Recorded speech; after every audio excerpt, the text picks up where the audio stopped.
네, 오늘은 바디메오처럼 결단하라, 바디메오처럼 결단하라 라는 제목으로 잠시 말씀을 나누겠습니다.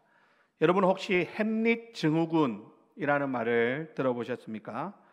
셰익스피어의 희곡 속의 주인공 햄릿이 아마 여러분 잘 아실 거예요. 죽느냐 사느냐 그것이 문제로다 라고 고민하면서 끊임없이 결정을 미루는 그 모습 속에서 유래된 말이 햄릿 증후군이라고 합니다. 우리말로는 우리 다르게 말해서 결정장애라는 말로 불려지기도 하죠. 우리가 살아가는 이 세상 속에서 우리는 수많은 결정을 해야 됩니다. 그런데 그 결정 속에서 어떤 것을 선택하느냐 이런 고민들이 있죠. 사소하게는 오늘 점심을 뭐 먹을 건가? 한식을 먹을 거냐, 일식을 먹을 거냐, 중식을 먹을 거냐, 중식을 먹으러 가서도 짜장면을 먹을 거냐, 짬뽕을 먹을 거냐, 이런 고민을 하다 보니까 이제 우리 중국집에서 짬짜면이라는 것을 만들어서 짜장면도 먹고 짬뽕도 먹고 짬뽕도 먹고 볶음밥도 먹을 수 있습니다. 여러 가지 다양한 메뉴들을 개발해가지고 사람들에게 선택의 폭을 넓혀주는 그러한 모습을 보죠. 그뿐만이 아닙니다. 어제도 우리 이승기 집사님 아들이 결혼을 했지만 결혼이라고 하는 이 중대한 문제 앞에서 많은 젊은이들이 고민을 하죠. 정말 이 사람과 내가 평생을 함께 할 수 있겠는가? 정말 이 사람과 내가 평생을 함께 해도 후회하지 않겠는가? 라는 그런 선택 앞에 우리는 많은 고민을 하지 않을 수 없는 것이죠. 왜 그렇습니까? 더 좋은 선택이 있는 거 아닌가 하는 생각이 들죠.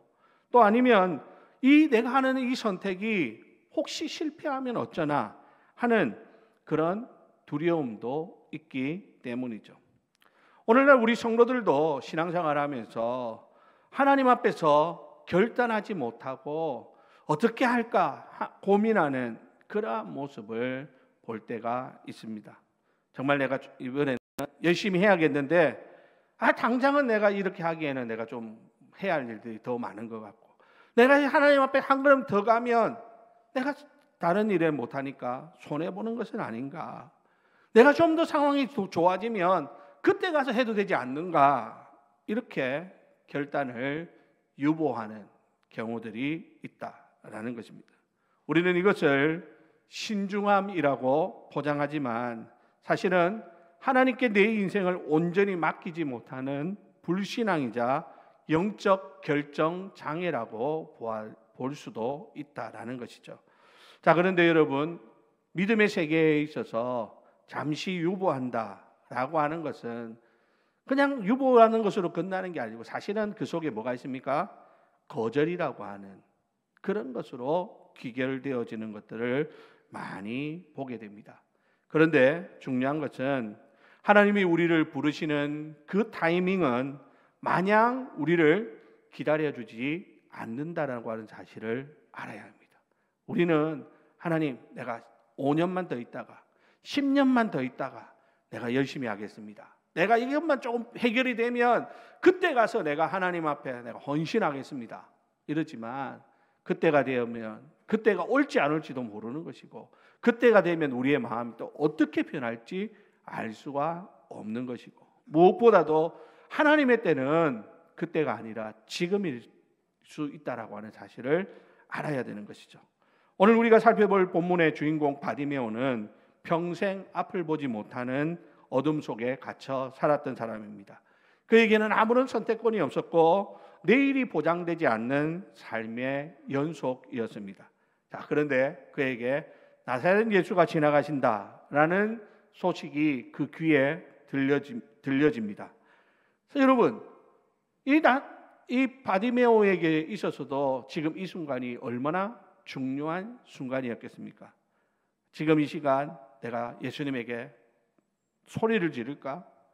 아니면 지금 사람들이 너무 많으니까 다음에 예수님을 찾아갈까? 내 체면이 있으니까 지금 이 많은 사람들 앞에서 내가 나서기보다는 좀 조용한 시간에 예수님을 찾아가면 어떨까? 그런데요, 사실 이때 예수님은 십자가를 지기 위해 예루살렘으로 향하는 길이었고 여리고를 지나간다라고 하는 이것이 사실은 우리가 복음서 전체를 통해서 보면 지금 이 시간이 마지막 순간이었다라고 하는 사실입니다. 그러니까 앞에서 말씀드린 것처럼 만약 바디메오가 나중에 사람들이 없을 때 그때 예수님을 만날 것 이렇게 생각했다면 그는 평생 예수님을 만날 수 없었을 것이고 예수님을 만나지 못했다면 그의 인생은 달라지지 않았을 것이다 라는 것입니다. 여러분, 오늘 이 말씀은 오늘 이 시대를 살아가는 우리들에게 하나님 앞에 헌신을 머뭇거리는 우리에게 재고 따지는 신앙을 넘어서서 하나님 앞에 결단한다라고 하는 것이 무엇인지에 대해서 가르쳐주는 아주 좋은 말씀이라고 생각할 수 있습니다. 마지막 기회일지도 모른다는 절박함으로 자신의 전 존재를 걸고 예수님께로 뛰어들었던 바디메오의 외침을 통해서 오늘 우리도 머뭇거리는 그 신앙에서 벗어나서 주님 앞에 전심으로 결단하는 그런 좋은 시간이 다 되시기를 예수님의 이름으로 간절히 축원드립니다. 자, 그러면 오늘 본문을 살펴보면 46절, 47절 말씀 다 같이 읽겠습니다. 시작. 그들이 여리고에 이르렀더니 예수께서 제자들과 허다한 무리와 함께 여리고에서 나가실 때에 디메오의 아들인 맹인 거지 바디메오가 길가에 앉았다가 나사렛 예수시란 말을 듣고 소리질러 이르되 다윗의 자손 예수여 나를 불쌍히 여기소서 하거늘. 네, 본문의 배경이 되는 곳이 바로 여리고입니다. 여러분, 여리고는 우리가 잘 아는 구약 시대에 여호수아가 정복했던 첫 번째 성이고 또 그곳은 종려나무가 우거진 아주 부유하고 풍성한 도시였다고 합니다. 그런데 이 풍요로운 도시의 길가에 한 사람이 앉아 있다는 것이죠. 성경은 이 사람을 디메오의 아들인 맹인거지 바디메오다라고 아주 구체적으로 묘사합니다. 여러분, 바디메오라는 이름은 아람어로 아들이라고 하는 뜻을 가진 바라는 말과 그 뒤에 디메오라는 그 아버지의 이름을 붙여서 디메오의 아들 바디메오라는 뜻으로 이렇게 성경은 소개하고 있습니다. 여러분, 디메오라는 그 아버지는 디메오라는 뜻에는 존경받다, 명예롭다라는 의미를 내포하고 있기에 어쩌면 그 아버지는 당시에 존경받는 사람 아니면 존경받는 가문의 사람이었을지 모르지만 지금 현실은 어떻다는 겁니까? 그 아들은 맹인으로서 거지로서 비참한 인생을 살고 있었다라는 것입니다. 그는 앞을 볼 수 없었고 스스로 생계를 유지할 수 없는 사회적으로 보면 가장 밑바닥에 있는 그런 존재였습니다. 이것은 여러분 우리가 영적으로 살펴보면 바로 타락한 인류의 실존이 바로 이와 같다라고 하는 것을 보여줍니다. 우리 하나님을 떠난 인간은 영적으로 보면 눈이 멀어서 진리를 볼 수 없고 스스로의 힘으로는 구원에 이를 수 없는 영적인 거지와 같은 존재들입니다. 오늘 바디메오의 이 비참함은 곧 하나님 없는 인생의 비참함을 보여주는 모습이라고 할 수 있습니다. 자, 그런데 오늘 이 비참한 인생을 사는 바디메오에게 놀라운 일이 일어납니다. 오늘 아까 읽었던 본문에 보니까 나사렛 예수시란 말을 듣고 그는 반응합니다. 여러분, 당시에 나사렛 예수라는 말은 사람들이 예수님을 부르는 호칭이었습니다. 이것은 예수님이 나사렛이라고 하는 동네에서 자라오셨기 때문에 나사렛 출신이다 라는 의미이지만 또 한편으로는 나사렛이라고 하는 동네는 아주 작은 시골 마을 같은 그러한 곳입니다. 그러다 보니까 그 나사렛 예수라는 말 속에는 뭐 어떤 의미가 있느냐면 저 촌뜨기 예수라는 그런 예수님을 비하하는 그런 의도가 담겨진 말이 나사렛 예수라는 것입니다. 그러니까 지금 사람들이 예수님이 지나가는 그 모습을 보고 저 사람이 나사렛 예수야 하는데 그 소리가 바디메오의 귀에 들려진 것입니다. 자, 그런데 바디메오는 나사렛 예수시란 말을 듣고 그의 입에서 터져 나온 고백이 뭐냐? 나사렛 예수다 이러면 뭐라고 불러야 됩니까? 나사렛 예수여 이렇게 불러야죠. 그런데 오늘 본문에 보면 그의 고백은 다르더라는 것이죠. 어떻게 다릅니까? 오늘 본문에 보니까 다윗의 자손 예수여라고 예수님을 부르고 있다라는 사실입니다. 여러분, 이 다윗의 자손이라고 하는 호칭은 단순한 호칭이 아닙니다. 이것은 구약 성경이 예언한 메시아, 즉 이스라엘을 구원할 왕을 지칭하는 표현이 다윗의 자손이라고 하는 표현입니다. 그러니까 지금 뻔히 눈을 뜨고 예수님을 바라보면서 예수님의 수많은 기적과 놀라운 가르침을 들었던 수많은 평범한 사람들은 예수님을 가리켜서 그냥 기적을 일으키는 저 시골에 있던 한 선지자 정도 그렇게 예수님을 생각하고 있는데 앞을 보지 못하는 바디메오는 영적인 눈으로 예수님의 정체를 꿰뚫어 보았다라고 하는 것입니다. 뿐만 아니라 그의 외침은 무엇이었습니까? 다윗의 자손 예수여 나를 불쌍히 여기소서라는 것이었습니다. 어쩌면 그는 그에게 지금 필요한 것이 뭡니까? 돈일 수 있습니다. 지금 당장 배가 고프면 빵을 달라고 할 수도 있겠죠. 어쩌면 그의 옷이 낡았으면 새 옷을 좀 달라고 그렇게 도움을 구할 수도 있었겠지만 그는 그런 것을 구하지 않습니다.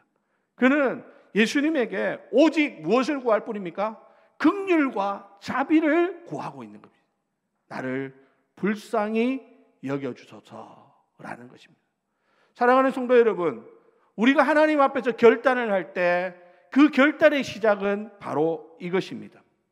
내 힘으로는 안 된다라는 처절한 자기 부인과 함께 오직 예수 그리스도의 은혜만이 살 길이라는 믿음의 고백, 이것이 구원 얻는 믿음의 첫 출발점이 된다라고 하는 사실입니다. 어떤 사람이 예수를 믿을 수 있습니까? 나는 가능성이 없다라는 사실을 아는 사람입니다. 내 방법으로는 도저히 나는 구원 얻을 수가 없다라고 하는 사실을 철저히 깨달은 사람입니다. 나는 예수님 앞에서 아무런 자격이 없다라고 하는 것을 아는 사람들만 예수님을 나의 구주로 믿고 영접할 수 있는 것이지. 그래도 난 좀 괜찮은 사람이야. 그래도 난 저 사람보다 좀 낫지. 그래도 나에게는 좀 가능성이 있지 않아? 이렇게 생각하는 사람은 절대 예수님 앞에 나올 수가 없는 것이죠. 오늘 이 자리에 있는 저와 여러분들도 마찬가지입니다. 여러분 어떻게 우리 예수님을 믿게 되었습니까? 어떻게 주님 앞에 나오게 되었습니까? 우리에게서는 아무런 희망도 소망도 찾아볼 수 없고 어떤 가능성도 없기에 우리가 구원 얻을 방법은 다른 방법이 없고 오직 예수 그리스도를 믿어야만 우리가 구원을 얻을 수 있기에 우리가 오늘 이 자리에 나와 하나님을 예배하는 줄로 믿습니다. 여러분 이것이 없으면 우리의 결단은 다 헛것이다라는 것이죠. 사랑하는 우리 성도 여러분, 오늘 바디메오가 믿음으로 나를 불쌍히 여기소서라고 주님께 외치고 있습니다. 그때 여러분 주위에 있는 사람들이 어떻게 반응합니까? 오늘 48절에 보니까 이렇게 말하죠. 많은 사람이 꾸짖어 잠잠하라 하되 그가 더욱 크게 소리질러 이르되 다윗의 자손이여 나를 불쌍히 여기소서 하는지라. 여러분 주위에 있는 다른 사람들이 이 바디메오를 잘 알겠죠. 이 사람이 얼마나 지금 비참한 인생을 살고 있는지, 이 사람이 얼마나 지금 불쌍한 인생인지. 그러면 이 사람이 다윗의 자손 예수여 나를 불쌍히 여기소서라고 소리칠 때 옆에서 혹시라도 못 들었을까 봐, 예수님이 못 들었을까 봐 예수님 여기 있는 이 바디메오 좀 도와주십시오 이렇게 해야 되지 않습니까?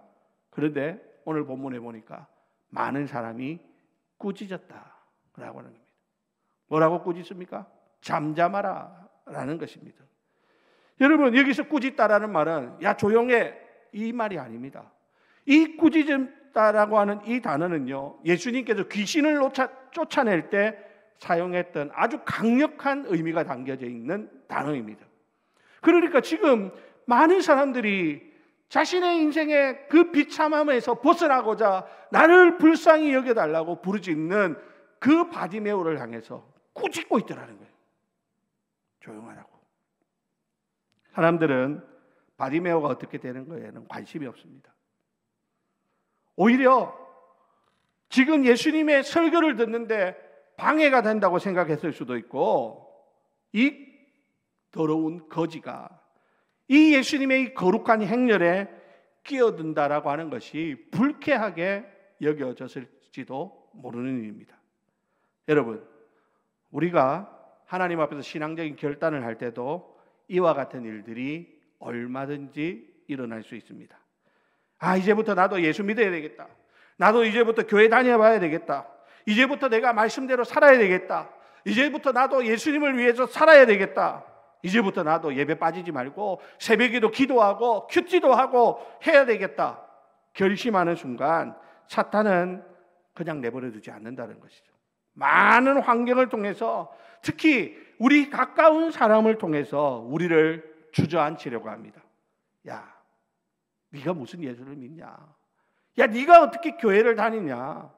야, 네가 어떻게 뭐 앞으로 뭘 한다고? 막 이러면서 우리를 조롱합니다. 그런데 여러분, 많은 사람들이 그런 이야기가 두려워가지고 예수 믿겠다라는 이야기를 잘 못해요. 교회 다니겠다라는 말을 못합니다. 이제부터 내가 올해는, 내년에는 내가 이제 하나님 앞에 더 헌신하겠다, 이런 이야기를 못합니다. 옆에 사람들의 눈치가 두려워져요. 자, 그런데 여러분, 오늘 바디메오의 반응을 보십시오. 그렇게 사람들이 꾸짖어 조용해라고 하고 있는데 그는 전혀 위축되지 않습니다. 포기하지도 않습니다. 성경은 뭐라고 말합니까? 그가 더욱 크게 소리 질렀다, 이렇게 말씀하고 있습니다. 방해가 거세질수록 그의 간절함은 더 애절해졌고 그의 목소리는 더 커졌습니다. 여러분, 그렇습니다. 참된 믿음은요, 시련 앞에서 사라지는 것이 아니고 시련을 통해서 더욱 순수해지고 강력해집니다. 그게 참된 믿음이라는 것이죠. 오늘 바디메오의 믿음은 환경에 굴복하는 수동적인 믿음이 아니라 오히려 자기의 그 결단을 방해하는 그 어려운 환경을 뚫고 주님께 상달되는 그런 전투적인 믿음임을 우리는 여기서 보게 되는 것이죠. 자, 이때 우리 예수님의 모습은 어떻습니까? 사람들이 그렇게 말을 하면 예수님께서 그렇게 하지 말라, 이래야 되는데 예수님께서는 오히려 그냥 가만히 듣고만 계십니다. 어떻게 보면 바디메오의 입장에서 답답한 노릇이죠. 자, 그런데 여러분, 그때가 뭡니까? 바로 하나님 앞에 더 큰 소리로 소리 질러야 돼요. 오늘 바디메오는 그랬어요. 다윗의 자손 예수여, 나를 불쌍히 여기소서. 예수님이 들은 채도 하지 않죠. 아무 말씀이 없습니다. 오히려 주위에 있는 사람들의 소리가 더 크게 들립니다. 잠잠하라고 꾸짖습니다. 그때에 바디메오는 그 침묵하는 예수님에게 실망하고 돌아간 것이 아니라 더욱 크게 소리를 지르더라는 것이죠. 그게 바디메오의 인생의 결정적인 믿음의 선택이었다라는 것이죠. 여러분, 오늘 이 바디메오의 끈질긴 외침은 결국 어떻게 됩니까? 예수님의 발걸음을 멈추게 합니다. 49절에 보니까 예수님께서 그를 부르라 라고 말씀하십니다.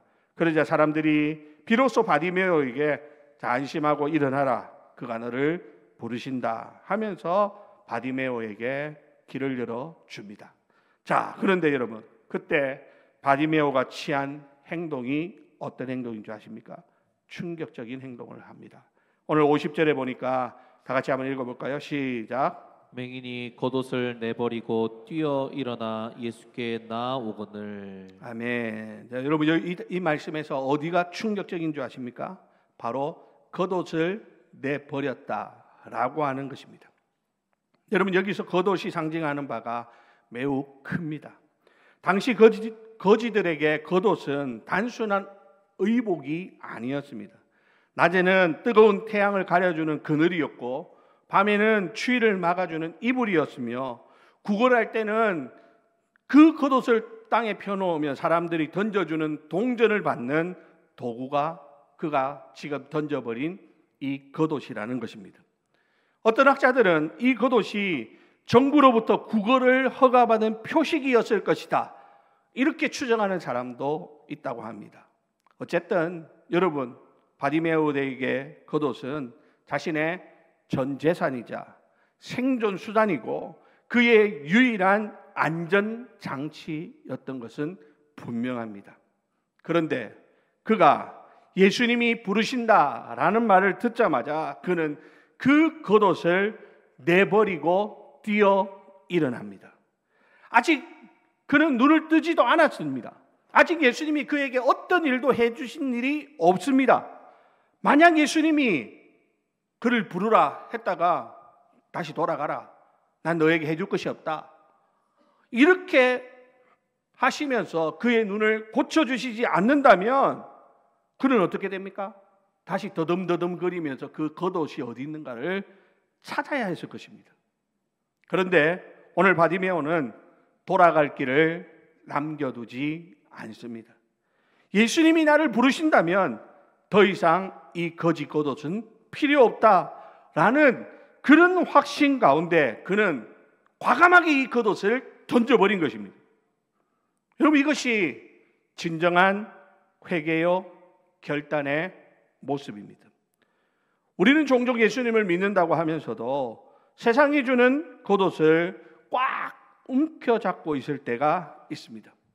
예수님도 좋지만 이 돈은 포기 못해. 예수님도 좋지만 내 자존심 버릴 수 없어. 예수님도 좋지만 세상의 즐거움도 좀 누려야 되는 거 아닌가, 이러면서 양다리를 걸치는 그러한 신앙의 모습입니다. 여러분, 이것은 겉옷을 입은 채로 구원만 받으려고 하는 그런 태도라고 볼 수 있습니다. 여러분, 우리 주님께서 뭐라고 말씀하십니까? 다른 성경에 보면 누구든지 나를 따라오려거든 어떻게 하라고 말합니까? 자기를 부인하고 자기 십자가를 지고 나를 따를 것이다 라고 말씀하셨습니다. 우리 주님을 따르기 위해서는 자기 부인이 있어야 됩니다. 내가 가지고 있던 이 겉옷, 나를 지탱해주고 나를 보호해주고 나의 생존수단이었던 이 겉옷을 과감하게 부인하는 그런 결단이 있어야 주님을 따를 수 있는 것이지, 이것도 가지면서 주님도 따르고, 여러분, 더러운 옷을 입고 주님을 따르는 것, 그것은 결코 새 사람의 모습이 아니라고 하는 사실입니다. 그러므로 사랑하는 우리 성도 여러분, 오늘부터 우리가 예수님께 나아가기 위해서 우리가 던져버려야 할 겉옷이 무엇인가를 한번 생각해 보시기 바랍니다. 혹시 그것이 내 안에 있는 상처일 수 있습니다. 어쩌면 그것이 내 체면, 내 자존심일 수 있습니다. 아니면 나의 고치지 못하는 낡은 습관일 수도 있습니다. 아니면 내가 의지하는 물질이나 아니면 내 주위에 수많은 인맥들, 그들이 내가 버리지 못하는 겉옷은 아닌가 하는 생각을 해보게 됩니다. 사랑하는 성도 여러분, 주님의 부르심 앞에서 계산기 두드려가면서 계산하지 말고 낡은 겉옷을 과감히 던져버리는 그런 결단이 있기를 주님의 이름으로 부탁을 드립니다. 그것을 던져버려야 주님을 제대로 만날 수 있는 거예요. 그것을 던져버려야 제대로 주님의 능력을 경험할 수 있다라고 하는 이 사실을 꼭 기억하시기 바랍니다. 자, 이제 겉옷을 버리고 나온 바디메오에게 예수님께서 물으시죠. 51절 다 같이 읽겠습니다. 시작. 예수께서 말씀하여 이르시되 내게 무엇을 하여 주기를 원하느냐? 맹인이 이르되 선생님이여 보기를 원하나이다. 아멘. 여러분, 예수님께서 그에게 물으십니다. 내게 무엇을 하여 주기를 원하느냐? 그런데 여러분 생각해 보십시오. 예수님이 그가 맹인인 것을 모르셨겠습니까? 그냥 보면 알죠. 단번에 알 수 있는 일입니다. 그런데 그럼에도 불구하고 예수님이 무엇을 해주기를 원하느냐라고 물으시더라는 것이죠. 여러분 그 이유가 무엇일까요? 그의 믿음을 입술의 고백으로 확인하고 그의 소원을 구체화하기 위함이었다라는 것입니다. 여러분 바디메오는 주저없이 이 질문 앞에 뭐라고 대답합니까? 선생님이여 보기를 원하나이다. 여러분 바디메오의 소원은 너무나 명확했습니다. 돈이나 명예가 아니라 근원적인 문제의 해결, 곧 눈을 뜨는 것, 그것이 그에게 가장 절실했다라는 것입니다. 여러분 오늘 우리가 하나님 앞에서 신앙생활하면서 기도하는데 그 기도에 힘이 없는 이유가 뭔지 아십니까? 우리의 기도가 너무 모호하거나 세상적인 욕망에 머물러 있기 때문입니다. 우리 주님이 우리에게 물으실 때 여러분 명확하게 구할 수 있는 것들이 있어야 됩니다. 하나님께서 솔로몬에게 나타나셔가지고 물으시죠. 1,000번제를 드린 솔로몬에게 하나님 내가 내게 무엇을 해주기를 원하느냐. 솔로몬이 구할 것이 얼마나 많았겠습니까? 왕으로서 해야 할 일들이 산더미처럼 있는데 그렇지만 솔로몬은 명확하게 대답합니다. 하나님 나에게 지혜와 명철을 주십시오. 내가 이 나라를 잘 다스리고 백성들을 잘 이끌어갈 수 있도록 하나님 나에게 지혜를 주십시오. 그랬더니 하나님께서 지혜뿐만 아니라 부와 명예까지 더해 주시는 그런 은혜를 베풀어 주셨다라고 하는 사실입니다. 오늘 바디메오도 마찬가지입니다. 네가 무엇을 원하느냐? 내가 너에게 무엇을 하여 주기를 원하느냐? 라고 물을 때 돈도 좀 필요하고요. 내가 집도 하나 있어야 되겠고요. 이런저런 세상적인 것에 막 빠져가지고 그러고 있었다면 예수님에게 그는 받을 것이 아무것도 없었을 것입니다. 하지만 그는 정확하게 말합니다. 주여 내가 보기를 원하나이다. 예수님은 그의 믿음을 칭찬하시며 이렇게 선포합니다. 가라 내 믿음이 너를 구원하였느니라. 그 말씀과 함께 그는 보게 됩니다.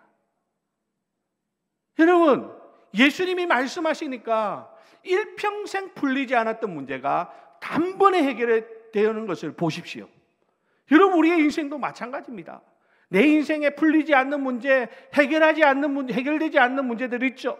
내가 아무리 애써도 안 되는 문제, 여러분 그거 고민한다고 해결되는 거 하나도 없습니다. 고민해가지고 한 발자국도 움직이지 않습니다. 주님 앞에 가져 나오면 주님께서 단번에 해결해 주십니다. 그러니까 여러분 우리는 우리의 필요가 무엇인지를 똑똑히 알고 주님 앞에 나오는 것이 가장 지혜로운 사람이다 라고 하는 사실을 기억하시기 바랍니다. 자, 그런데 여러분 여기서 끝이 나지 않죠. 52절 마지막 부분을 보십시오. 뭐라고 말합니까? 그가 곧 보게 되어 예수를 길에서 따르니라 라고 말합니다. 누가복음에 보면 하나님께 영광을 돌리며 예수를 따르니 라고 말하고 있습니다. 오늘 마가는 그가 예수님을 길에서 따랐다 라고 말씀하고 있죠. 여러분 여기서 이 길이라고 하는 것은 단순히 물리적인 도로를 말하는 것이 아닙니다. 마가복음 8장 이후에 예수님은 계속해서 길 위에 계셨고 그 길은 예루살렘 골고다 언덕 십자가를 향하여 가는 길이었습니다. 많은 병고침을 받은 사람들이 기적을 체험하고는 어떻게 합니까? 각자 자기 집으로 돌아가 버렸습니다. 그런데 오늘 바디메오는 집으로 가지 않습니다. 사람들을 만나서 자기 병이 나았다는 것을 보여주려고 하지도 않습니다. 그는 눈을 뜨자마자 자신이 보게 된 그분 예수 그리스도를 따라 십자가의 길로 함께 걸어가기 시작합니다. 여러분 그렇습니다. 은혜는 단순히 내 문제 해결받고 끝나는 것이 아니라고 하는 것이죠. 진정한 은혜는 나를 구원하신 주님을 따라 나서는 것입니다. 바디메오는 거지의 자리에서 일어나 이제 주님을 따르는 그 길로 들어섰습니다. 수동적인 그런 구경꾼에서 능동적인 예수님을 따르는 삶으로 삶이 완전히 바뀌어졌다라고 하는 사실입니다. 사랑하는 우리 성도 여러분, 오늘도 우리는 하나님의 은혜를 구합니다. 그런데 여러분, 그 은혜를 받는 이유가 무엇입니까? 단순히 내 배를 불리고 내가 원하는 거 얻고 그걸로 끝나버리면 성경에 나오는 수많은 병자들, 예수님에게 고침을 받고 그냥 돌아가 버렸던 사람에 불과할 것입니다. 진정으로 우리 주님이 우리에게 원하시는 것은 뭡니까? 길에서 주님을 따르는 것입니다. 주님 가신 그 길, 주님이 걸어가신 십자가의 그 길, 우리도 따라 걸어갈 때 그것이 우리에게 은혜를 주신 이유이자 목적이라고 하는 사실을 꼭 기억하실 수 있기를 바랍니다. 사랑하는 우리 주례교회 성도 여러분, 지금 우리는 어디를 걸어가고 계십니까? 그냥 내 인생 내 마음대로 살고 있지 않습니까? 그냥 이전의 삶으로 돌아가서 그냥 평범한 인생으로 그렇게 인생을 허비하고 있지는 않습니까? 우리 주님이 우리에게 건강 주시고 물질 주시고 은사와 달란트를 주시고 재능을 주시고 시간을 주시고 이 많은 것들을 주셨는데 그것 가지고 어디에 사용하고 계십니까? 사랑하는 우리 성도 여러분, 이제 우리가 하나님 앞에 받은 그 은혜를 가지고 주님을 따라가야 하지 않겠습니까? 주님 가신 그 길, 비록 십자가의 길이라 험하고 힘들 수 있습니다. 하지만 그 길 끝에는 분명 주님이 우리에게 예비해 놓으신 영광의 면류관이 기다리고 있다라고 하는 사실을 잊지 마시기를 주님의 이름으로 부탁을 드립니다. 오늘도 주님은 우리에게 나를 따르라 라고 말씀하십니다. 우리 오늘 바디메오가 그랬던 것처럼 우리도 주님 앞에 우리의 모든 것을 내어놓고 주님을 따라가는 그런 결단의 시간이 되시기를 예수님의 이름으로 축원합니다.